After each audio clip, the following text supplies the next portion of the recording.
Kottayam government medical കോളേജിലെ 1ാം വർഷ nursing വിദ്യാർത്ഥികളായ 6 കുട്ടികളെ 3ാം വർഷ വിദ്യാർത്ഥികളായ 5 പേർ ചേർന്ന് വളരെ മൃഗീയമായിട്ട് റാഗ് ചെയ്തു എന്ന വാർത്തയാണ് നമ്മൾ കേട്ടത്.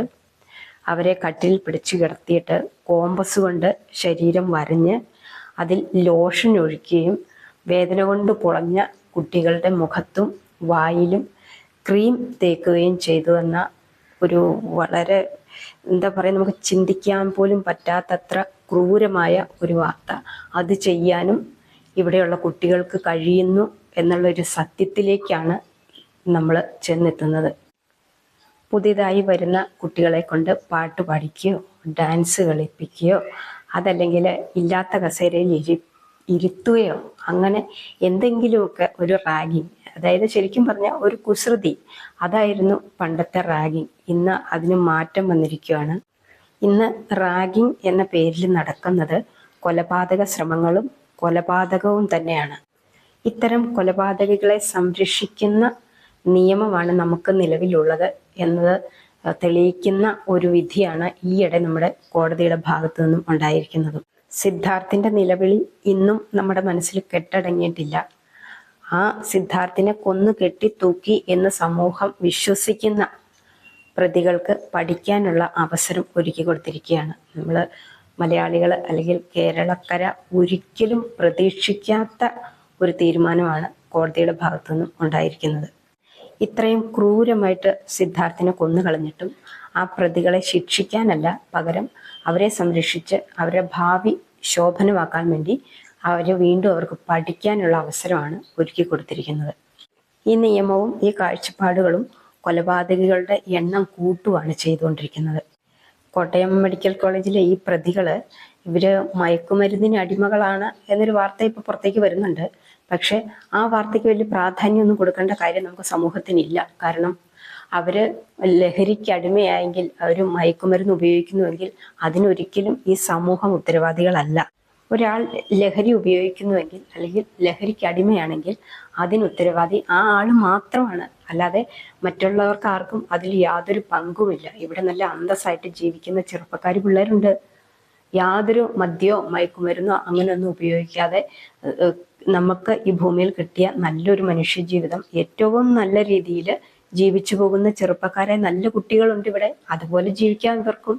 അത് ചെയ്യാതെ കണ്ണിക്കണ്ട കൂട്ടും മോശം ബന്ധങ്ങളിലും ചെന്നുപെട്ട് മയക്കുമരുന്നിന് അടിമയായിട്ട് അതിൻ്റെ പേരിൽ ഉള്ള പേക്കൂത്തുകൾ നടത്തി മറ്റുള്ള കുട്ടികളെ ബുദ്ധിമുട്ടിക്കുമ്പോൾ ഇവർക്ക് ശരിക്കും കൊടുക്കേണ്ടത്, അവര് വധശിക്ഷയാണ് അവർക്ക് കൊടുക്കേണ്ടത്.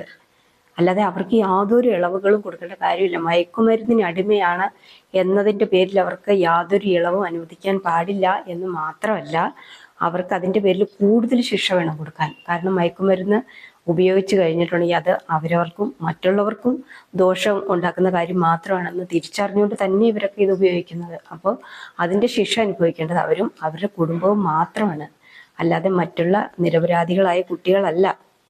ഇനിയെങ്കിലും നമ്മുടെ നീതി ദേവത കണ്ണു തുറന്ന് കാണട്ടെ, സത്യങ്ങളെല്ലാം കണ്ട് മനസ്സിലാക്കി തെറ്റ് ചെയ്യുന്നവർക്ക് ശിക്ഷ കൊടുക്കട്ടെ. അങ്ങനെ വരട്ടെ നമ്മുടെ നിയമം. അല്ലാതെ ഓരോ നൂലാമാലകളിലും പെട്ട് തെറ്റ് ചെയ്യുന്നവരെ സംരക്ഷിച്ചു പോരുന്ന ഒരു നിയമമല്ല നമുക്ക് വേണ്ടത്. നിയമത്തിന്റെ ആനുകൂല്യം എല്ലാവർക്കും വേണം. ഇവിടെ നിരപരാധികളായ കുട്ടികളാണ് ശിക്ഷിക്കപ്പെട്ടിരിക്കുന്നത്. അവർ ക്രൂരമായിട്ട് പീഡിപ്പിക്കപ്പെട്ടിരിക്കുകയാണ്. അതിനാണ് പരിഹാരം വേണ്ടത്. ഇനി ആരും ഇങ്ങനത്തെ തെറ്റുകൾ ചെയ്യാതിരിക്കാൻ പാകത്തിനുള്ള ശിക്ഷ, അതായത് അവർക്കൊരു മാതൃകയായിരിക്കണം. മാതൃകാപരമായ ശിക്ഷയാണ് ഇത്തരക്കാർക്ക് കൊടുക്കേണ്ടത്. കാരണം എല്ലാവരെയും സംരക്ഷിക്കുകയാണ്. ഇപ്പൊ പ്രതികളെയൊക്കെ സംരക്ഷിക്കുന്ന, അതായത് കുട്ടികൾ എന്ന പരിഗണന വെച്ചുകൊണ്ട് അവർ ചെയ്യുന്ന റാഗിങ് എന്ന് വെച്ചാൽ ശരിക്കും പറഞ്ഞാൽ കൊലപാതക ശ്രമവും കൊലപാതകവുമാണ്. എന്നിട്ട് നമ്മൾ അതിനെ ഒരു നിസ്സാരവൽക്കരിച്ച റാഗിങ് എന്ന ഒരു ഓമനപ്പേരിട്ട് അതിനെ ഇങ്ങനെ താലോലിച്ചു കൊണ്ടുപോവുകയാണ്. അപ്പോൾ ഇവർക്ക് ശരിക്കും ശിക്ഷ കിട്ടുന്നില്ല ഇവരെന്ത് തെറ്റ് ചെയ്താലും. അതുകൊണ്ടാണ് വീണ്ടും വീണ്ടും ഓരോ കുട്ടികളും ഈ റാഗിങ്ങിനായിട്ട് ശ്രമിക്കുന്നതും മറ്റു കുട്ടികളെ വല്ലാതെ ഉപദ്രവിച്ച് അതിൽ ആനന്ദം കണ്ടെത്താൻ ശ്രമിക്കുകയും ചെയ്യുന്നത്. അപ്പം നമ്മുടെ നിയമത്തിലാണ് ശരിക്കും മാറ്റം വരുത്തേണ്ടത്. 2024 ഇന്ത്യയിലെ റാഗിങ് കണക്കനുസരിച്ച് ഇന്ത്യയിൽ രജിസ്റ്റർ ചെയ്തിരിക്കുന്നത് 800 കേസുകളാണ്. 5 വർഷം കൊണ്ട് 25 കുട്ടികളാണ് റാഗിങ്ങിൻ്റെ പേരിൽ ആത്മഹത്യ ചെയ്തിരിക്കുന്നത്. ഇതിൽ ഏറ്റവും കൂടുതൽ റാഗിങ് നടക്കുന്നത് മെഡിക്കൽ കോളേജുകളിലാണെന്നാണ് പറയുന്നത്. ശരിക്കും പറഞ്ഞാൽ ഏറ്റവും കൂടുതൽ മനസാക്ഷിയും ഒരു ദയയും മറ്റുള്ളവരുടെ ദയയും അനുകമ്പയും എല്ലാം ഉണ്ടാകേണ്ട ഒരു വിഭാഗമാണ് മെഡിക്കൽ കോളേജിൽ പഠിച്ച് വളർന്ന് ഇങ്ങോട്ട് വരുന്നത്, ആതുര സേവനം. പക്ഷെ അവരാണെന്ന് ഏറ്റവും വലിയ ക്രൂരന്മാരെന്ന് ലോകത്തെ തെളിയിച്ചുകൊണ്ടിരിക്കുകയാണ്. ഇവർക്ക് തക്കതായ ശിക്ഷ കൊടുക്കണം. എങ്കിൽ മാത്രമേ ഓരോ കുട്ടികൾ കഷ്ടപ്പെട്ട ഓരോന്ന് പഠിക്കാൻ വരുന്നത്. ആ കുട്ടികൾക്ക് മാസം മാസം വീട്ടുകാർ കൊടുക്കുന്ന പൈസ ഇവർ മേടിച്ചുകൊണ്ട് മയക്കുമരുന്നിന് വേണ്ടിയിട്ട് ഉപയോഗിക്കുമായിരുന്നു എന്ന്. എന്തൊരു അനീതിയാണ് ഈ നടക്കുന്നത്.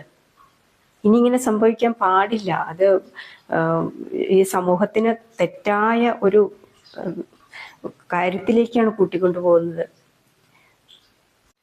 സിദ്ധാർത്ഥന്റെ അമ്മയുടെ കണ്ണുനീരിൽ മുങ്ങിപ്പോയതാണ് കേരളം. ഇനി ഒരിക്കലും നമ്മുടെ ഇന്ത്യയിൽ എന്നല്ല, ലോകത്തൊരിടത്തും ഒരു കുട്ടിക്കും സിദ്ധാർത്ഥന്റെ അനുഭവം ഉണ്ടാകാതിരിക്കട്ടെ.